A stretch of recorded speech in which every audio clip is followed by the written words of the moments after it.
गुरु भगवान के शुक्राने हैं, गुरु भगवान को नमन है। अब हम कई बार से ये पुस्तक ले रहे हैं। भगवान ने जैसे गीता में कहा है वासुदेव सर्वमिति, मतलब सब में भगवान है। तत्व दृष्टि से अगर हम देखें तो एक ही निराकार साकार हुआ है, एको ब्रह्म द्वितीय नास्ति। ब्रह्म ही ब्रह्म हर जगह समाया, तिस बिन कुछ नजर नहीं आया। सब ब्रह्म है, सब ब्रह्म है। तो ये तो ज्ञान हो गया, ठीक है ना, ये तो ज्ञान हो गया। अब एक व्यवहार होता है, व्यवहार में लीला होती है। अब लीला जो है वो सबकी अलग अलग है, सबकी प्रकृति अलग अलग है, सबका स्वभाव अलग अलग है, सबकी नेचर अलग अलग है। तो अब देखिए हमारे घर में 4 प्राणी रहते हैं, पर चारों की नेचर, चारों की प्रकृति अलग अलग है। तो सब में भगवान देखना, सबके लिए भगवत भाव रखना, सबको एक्सेप्ट करना, सबको स्वीकार करना, उसमें राग द्वेष नहीं करना कि ऐसे क्यों चलता है, ये ऐसे क्यों चलता है। कोई हमसे उल्टा चलता है तो उसके लिए द्वेष हो जाता है, क्रोध आ जाता है, रिएक्शन हो जाता है, प्रेम का भाव नहीं रहता। देखा आपने प्रेम का भाव कहाँ रहता है? प्रेम का भाव एकदम मन बदल जाता है, एकदम फौरन रिएक्शन हो जाता है। तो ये सब न हो उसके लिए हमें ये दृष्टि रखनी है कि सब कुछ लीला है। क्या है? सब भगवान की लीला है, खेल चल रहा है। जैसे हम पिक्चर देखने जाते हैं हम लोग पिक्चर देखने, तो पिक्चर अगर एक सी चलती रहे तो आप क्या कहते हैं? Bore bore bore bore. पर उसमें कभी कॉमेडी हो, कभी ट्रेजेडी हो, कभी फाइटिंग हो, कभी डर का सीन हो, तो आप कहते हैं पिक्चर बड़ी अच्छी थी। ठीक है ना?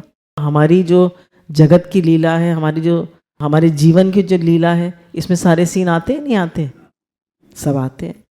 प्रेम का भी आता है, गुस्से का भी आता है, पैसा कभी ज़्यादा होता है, कभी कम होता है, कभी अपमान होता है, कभी मान होता है, कभी लाभ होता है, कभी हानि होती है, कभी तबीयत ठीक होती है, कभी तबीयत खराब होती है। सब चीज़ें आती हैं जीवन में। तो ये सब क्या है? भगवान की सब क्या है? और हम क्या कहते हैं? हम भूल जाते हैं ना, बार बार नाटक चल रहा है, नाटक। ये संसार क्या है? संसार क्या है? लिखो, संसार नाटक है, उसमें अटकना नहीं है। संसार नाटक है, किसी भी सीन में अटकना नहीं है। ये जानना है सब खेल चल रहा है, भगवान की लीला चल रही है। मुझे किसी भी सीन में अटकना नहीं है। This shall also pass away, ये सीन भी पास हो जाए। एक बार 2 गुरु भाई थे, तो एक उसमें से को बिना किसी कारण के जेल में बंद कर दिया गया। होता है कभी पूर्व जन्म का कोई कर्म का हिसाब किताब होता है। तो जब दूसरा उससे मिलने गया जेल में, तो उसने कहा कि भाई गुरुजी से पूछ के आना कि भाई मैं कैसे रहूं, इस समय में कैसे रहूं। पूछ के आया गुरुजी से, तो गुरुजी ने कहा उससे कहना ये भी गुजर जाएगा। This shawl also pass away. कभी बीमारी के दिन आते हैं, कभी, अब ये मत सोचिए सुख के दिन आए ये नहीं गुजरेंगे, ये भी गुजर जाएंगे। सदा न संग सहेलियां, सदा न काले केश, सदा न जग जीवना, सदा न राजा देश। तो ये जगत में कभी कुछ एक सा नहीं रहता, सब चेंजेबल है, सब बदलने वाला है। तो इसमें जो हम पढ़ने जा रहे हैं उसमें यही बताया है कि सब कुछ भगवान है, एको ब्रह्म द्वितीय नास्ति। सब भगवान है, और जो कुछ व्यवहार में हो रहा है वो सब भगवान की लीला है। अब हमने जब जाना कि सब कुछ भगवान है, तो अब हम उसको लगाने लगे प्रैक्टिकल में तो नहीं लगा पाएंगे। लगा सकते हैं?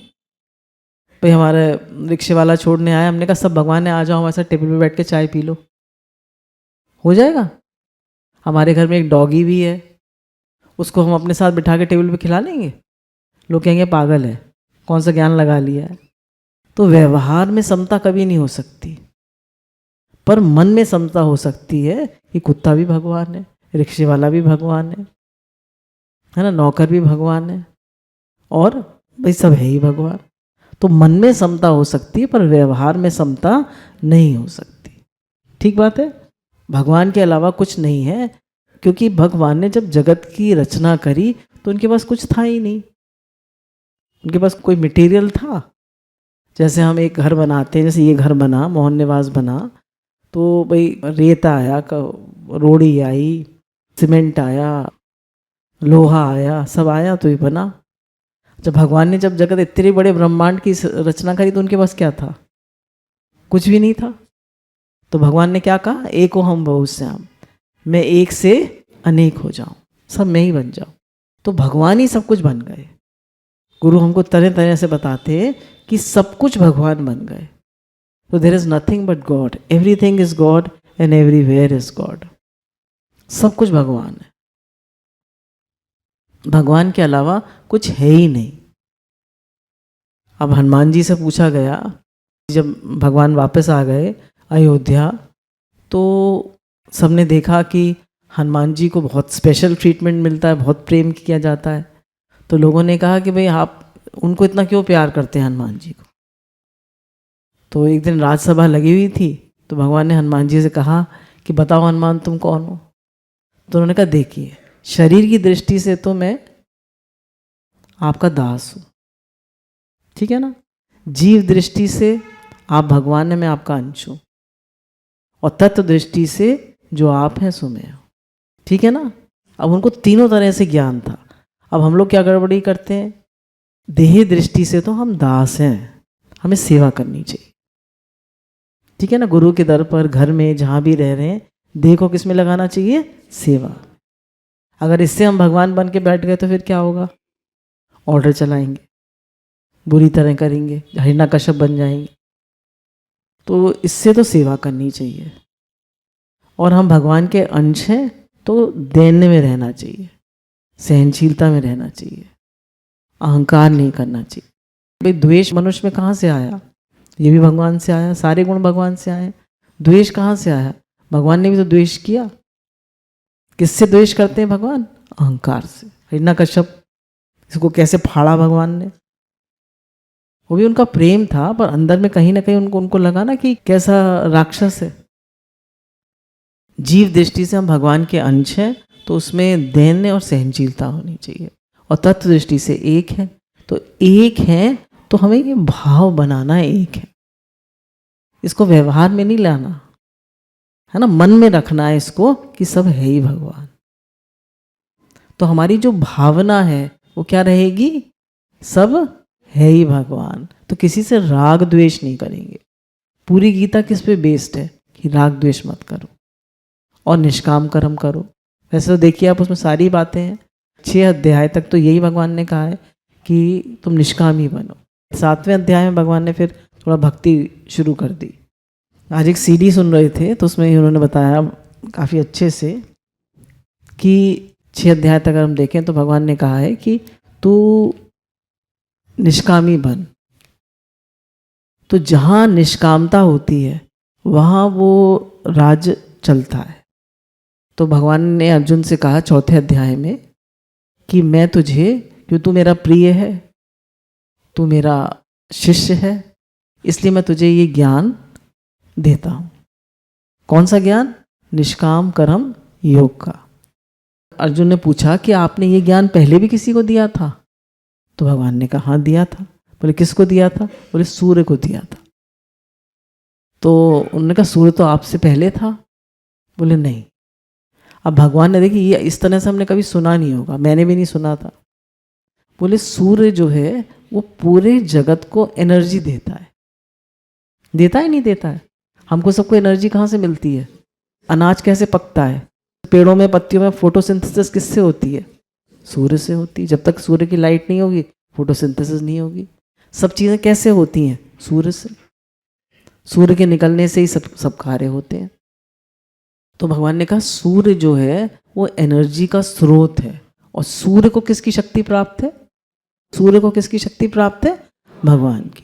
तो अब भगवान ने ही सूर्य को बनाया और उन्हीं की शक्ति से सूर्य चल रहा है। तो भगवान ने कहा अगर सूर्य निष्कामी नहीं हुआ, किसी को एनर्जी दी किसी को नहीं दी, तो कैसे काम चलेगा? तो सबसे पहले भगवान ने ज्ञान सूर्य को दिया। तभी तो सूर्य को भगवान कहते हैं, देवता कहते हैं, तभी तो जल चढ़ाते हैं सूर्य को। है ना, सुबह उठते ही ओम सूर्याय नमः। तो सूर्य जो है वो सोर्स ऑफ एनर्जी है और टोटल निष्काम है। फिर किसको दिया ये ज्ञान? बोले फिर मनु को दिया। बोले मनु जो है, मनु शत्रुपा हुए ना, तो उन्होंने 30 करोड़ साल राज्य किया। मनु ने पता है कितने साल राज्य किया? 30 करोड़ साल। तो भगवान ने कहा अगर ये निष्कामी नहीं होंगे तो कैसे काम चलेगा? तो मनु को ज्ञान दिया। मनु हमारे फर्स्ट वो है ना, भगवान ने जब सृष्टि रची तो सबसे पहले कौन हुए? सनत कुमार आदि वो हुए। तो उन्होंने कहा भाई हम तो सृष्टि को बढ़ाएंगे नहीं। ब्रह्मा जी ने सृष्टि की रचना करी ना, उन्होंने कहा हम तो सृष्टि को बढ़ाएंगे नहीं। फिर उन्होंने कहा फिर नारद जी पैदा हुए। नारद जी बोले मैं भी नहीं, वो भी नारायण नारायण करके चल दिए। फिर उनको गुस्सा आया भगवान को, तो उनके यहाँ से वो पैदा हो गए रुद्र अवतार। तो उनसे कहा सृष्टि बढ़ाओ, तो उन्होंने भूत प्रेत उत्पन्न कर लिए, वो उन्हीं को खाने को दौड़े ब्रह्मा जी को। तो ब्रह्मा जी ने कहा तो बड़ी गड़बड़ हो गई। फिर ब्रह्मा जी ही 1 से 2 बन गए। ब्रह्मा जी ही 1 से 2 बन गए, और इससे 1 से मनु बन गए और 1 से शत्रुपा बन गए। तो ये जो मनु है, जो ब्रह्मा जी से ही उत्पन्न हुए, इन्होंने 30 करोड़ साल राज्य किया। तो भगवान ने ये वाला ज्ञान निष्काम कर्म योग उनको दिया। तो भगवान ने जब निष्काम कर्म योग उनको दिया और फिर उसके बाद उन्होंने निष्कामी होकर राज्य किया। जैसे एक आपने देखा होगा जब इंडिपेंडेंस के बाद जितने भी राजा लोग थे उनसे सबसे छीन लिया गया उनका राज्य, सब गवर्नमेंट ने अपने कब्जे में ले लिया। क्यों? लोगों ने कहा कि क्यों छीना जा रहा है? तो उन्होंने कहा क्या राजा लोग प्रजा की सेवा कर रहे हैं या सब वो भोगी हो गए? बताइए, सब भोगी हो गए। तो हम भी जब भोगी हो जाते हैं, हम भी जब निष्कामी नहीं रहते, ध्यान दीजिएगा, हम भी जब भोगी हो जाते हैं, निष्कामी नहीं रहते, तो प्रकृति हमसे भी सब छीन लेती है। पूरी प्रकृति जो है वो निष्काम उस पर चल रही है, कर्म योग पर। सूर्य जो है वो सागर से जल को बादल बनाता है, बादल फिर बरसते हैं और सबको जल देते हैं, और फिर बारिश होती है, फिर बारिश से पूरी सृष्टि बढ़ती है, फिर वो पानी जो है वो नदी बनकर फिर बर्फ़ बनता है, फिर नदी बनकर सागर में फिर मिल जाता है। तो पूरी साइकिल चलती रहती है। तो आप प्रकृति में देखिए, जो इस यज्ञ को तोड़ेगा, यज्ञ है ना निष्काम कर्म योग, क्या यज्ञ, तो यज्ञ के साइकिल को जो तोड़ेगा प्रकृति उसको खत्म कर देगी, उसको डिस्ट्रॉय कर देगी। तो क्या बन के रहना है हमें? निष्कामी। तो एक तो पहली बात ये बताई कि एक ही ब्रह्म है और ये सब पूरी उसकी लीला चल रही है, और इस लीला में हमें कैसे रहना है? निष्कामी होगी। निष्कामी का क्या मतलब है? कोई इच्छा ना हो, कोई इच्छा ना हो, मतलब प्रकृति में जो आप दे रहे हैं वो आपको लौट के मिल रहा है, उसमें संतुष्ट रहिए, इच्छा मत करिए। अब हम लोग भी यहाँ पे हैं, सत्संग का कार्य हो रहा है, तो कैसे चले? दादा भगवान की बगिया कैसे चले? अम्मा जी की बगिया कैसे चले? निष्काम भाव से। एक एक बच्चा अम्मा जी का निष्कामी होगा तो ये बगिया चलती रहेगी, ये फ्लरिश करती रहेगी, आगे ही ज्ञान चलता रहेगा। और सकामी हो जाएंगे, भाई मैं सुखी रहूं, मेरा ऑर्डर चले, मैं, तो खत्म हो जाएगी। भगवान को दैन्य अच्छा लगता है, भगवान को अहंकार सबसे बुरा लगता है। तो हम जितना दैन्य में रहेंगे उतना भगवान को अच्छा लगेगा। अब भगवान ने जब सृष्टि रची तो भगवान ने कहा, भगवान का अकेले मन नहीं लग रहा था, तो भगवान ने कहा अकेले में तो मेरा मन लग नहीं रहा, तो अब क्या करें? तो उनका खेल रचाना है, तो भाई खेल रचाने के लिए एक से अनेक होना पड़ा। तो भगवान एक से अनेक हो गए। अब खेलना चाहिए तो जगत की रचना हो गई, सुख दुख हो गया, है ना। जगत की रचना हुई तो उसमें सुख दुख हो गया, हानि लाभ हो गया, जय पराजय हो गया, जन्म मृत्यु हो गई, अपना पराया हो गया, तू और मैं हो गया, अनंत योनियाँ हो गई, अनंत भाव हो गए। लेकिन अब भगवान क्या देखते हैं? ये सब वही बने हैं ना। जब सृष्टि की रचना हुई तो उसमें बहुत सारे भाव हो गए, अनंत लोग हो गए, कहीं हानि, कहीं लाभ, कहीं जय, कहीं पराजय, बहुत सारी चीज़ें हो गई। पर जितने भी भाव हैं, जितनी भी चीज़ें हैं, वो सब किससे हैं? एक बार एक चोर ने चोरी की, उसको जज साहब के सामने पेश किया गया। तो उन्होंने कहा चोरी क्यों करी? तो उसने कहा भगवान की प्रेरणा से। अब जज साहब को समझ में नहीं आया, वो भी सत्संग में जाते थे कि क्या जवाब दें उसको। तो उन्होंने कहा भगवान मुझे प्रेरणा दे रहे हैं कि तुम 5 साल की जेल काट के आओ। ठीक है ना? और क्या, अब जेल भी काटो भाई, ये भी भगवान की प्रेरणा है। तो भगवान ही सब कुछ बन गए हैं, चाहे सुख है, चाहे दुख है, चाहे पैसे की कमी है, चाहे ज़्यादा पैसा है। देखिए सब तरह के सीन आते हैं जीवन। कभी देखिए अपने मन को, देखिए कितने तरह के भाव आते हैं। पर जो ज्ञानी है वो ये देखता है सब भगवान का, सब भगवान ही है। खेल में सब भगवान की लीला चल रही है। चाहे सुख आ रहा है, चाहे दुख आ रहा है, चाहे हानि आ रही है, चाहे लाभ आ रहा है, चाहे बीमारी आ रही है, चाहे स्वस्थता आ रही है, सब भगवान का है। अब बीमारी और स्वस्थता की बात में ये आता है कि देखिए अगर हमारे जीवन में ठीक ठीक हमारा नियम संयम होगा तो बीमारी कम से कम आएगी। हमारा युक्त आहार विहार होगा तो बीमारी नहीं आएगी। अब उन्होंने बताया कि जैसे 100 प्रकार की मृत्यु होती है, उसमें 99 अकाल मृत्यु है और एक मृत्यु बस काल मृत्यु है। बोले कैसे अकाल मृत्यु है? बोले हार्ट फेल हो गया, किडनी फेल हो गई, लिवर खराब हो गया, डेथ हो गई। तो बोले ये क्यों होता है? बोले युक्त आहार विहार नहीं है। अब आहार क्या होता है? बोले आहार है कैसे हम खाते पीते हैं। हमें पता है जैसे डायबिटीज़ है तो जलेबी नहीं खानी, पर जलेबी मुझे बहुत पसंद है। मुझे पसंद नहीं हो तो एक एग्जाम्पल ले रही हूँ, जलेबी मुझे बहुत पसंद है। तो अब मैंने जलेबी आई घर में सबके लिए, तो मैंने दिखाने के लिए तो एक ले ली, पर मैंने 2-4 मैं खा गई। अब क्या होगा? शुगर बढ़ेगी। अब और घर में बच्चे आए हुए तो खूब जलेबी खाई, तो उनके लिए तो वो युक्त आहार है, पर मेरे लिए नहीं है। तो हर एक के लिए आहार डिफरेंट है। तो उन्होंने कहा युक्त आहार विहार। विहार मतलब कि इंद्रियों की चेष्टाएं कैसे हैं। आँख से आप क्या देखते हैं, कानों से क्या सुनते हैं, मुख से क्या बोलते हैं, हाथों से कैसे कार्य करते हैं। और विहार में आ जाता है मन से। मन से भी आप क्या सोचते हैं। बोले अगर ये सब ठीक ठीक होगा, शास्त्र अनुकूल होगा, और आपका आहार भी शास्त्र अनुकूल होगा, आपका मन भी स्वच्छ होगा, किसी की भलाई बुराई नहीं, किसी के लिए द्वेष नहीं, किसी के लिए क्रोध नहीं, किसी के लिए गलत भाव नहीं, बस एक ही भाव है ही भगवान, है ही भगवान, है ही भगवान। और सबके बिहेवियर को देख रहे हैं कि सब भगवान की लीला है। तो ये होगा युक्त आहार विहारस्य। युक्त आहार विहार होगा तो आपके अंदर शरीर में बल भी होगा, तेज भी होगा, और आपकी चेष्टाएं, बोले चेष्टाएं भी अगर आपकी ठीक होंगी, आपका कर्म भी ठीक होगा, निष्काम होगा, तो आप हमेशा स्वस्थ रहेंगे, खुश रहेंगे। और 2 तरह का योग होता है, एक बाह्य योग और एक ब्रह्म योग। बाह्य योग क्या होता है? बाह्य योग होता है कि ये जो हमारी, जो आपको सब बताया आहार विहार, ये ठीक चले। ये जो हमारा आहार विहार है ये ठीक चले, मतलब हमारे शरीर के लिए हम न्यूट्रिशन भी ठीक दें, और हमारी इंद्रियों की चेष्टाएं भी ठीक रहें, और हमारा मन भी ठीक रहे। ये हो गया बाह्य योग। और एक होता है ब्रह्म योग। कहते हैं ना ब्रह्म ही ब्रह्म, सब भगवान है, सब भगवान है। तो कह रहे ये कब सिद्ध होगा? जब हमारा बाह्य योग ठीक होगा।